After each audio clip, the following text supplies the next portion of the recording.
In 1936, FDR said that there's nothing more American than our national parks.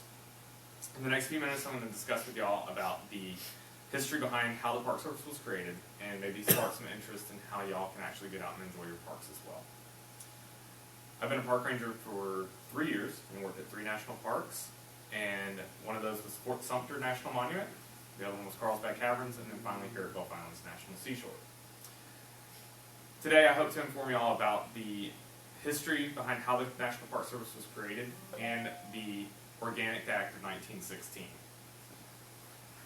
Many Americans don't understand how the National Park Service was created, or what actually created it, or even how it's important today for Americans and the world.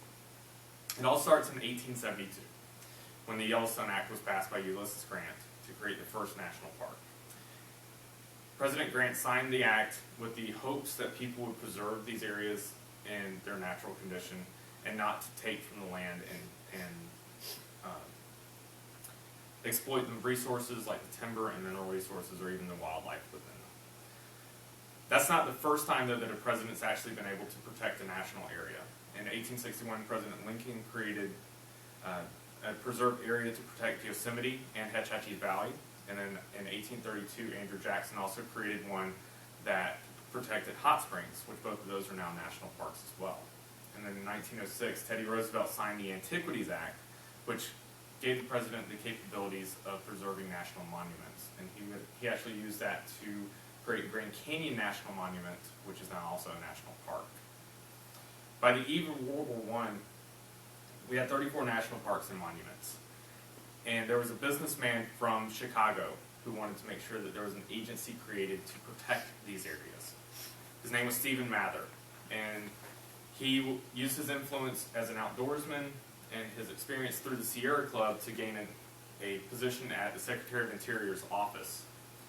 And through this influence in this position, he's able to petition Congress and the American people to create the Organic Act, which Woodrow Wilson signed on August 25th, 1916.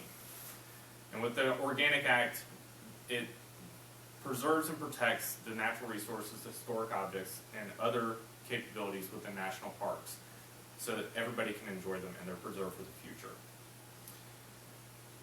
Over the course of the next few years after the Organic Act was signed, it also gave the Secretary the ability to hire park rangers to actually manage and protect these areas. And it also gave Congress the allocations to provide money to run the operations of the National Park Service. Over the course of the next 100 years, the Organic Act and Stephen Mather's dream explode, and they grow.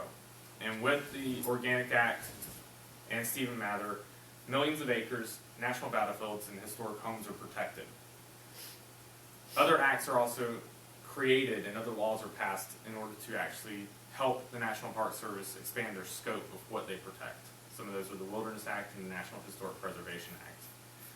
And with those acts, over 417 national park sites and units are protected today. Gulf Islands being one of those. It was created in 1971. Through this speech, I've hoped to help y'all understand a little bit more about why, how, and what created the National Park Service. Maybe even spark some interest in getting y'all out to explore your national parks and learn about your American stories. And as a park ranger, I get to do that all the time. For the past 100 years, the men and women of the National Park Service have been able to protect these areas and make sure that the future generations can enjoy them. Thank you. And just make sure that you also learn about the 21st century opportunities of the Park Service through social media and the internet.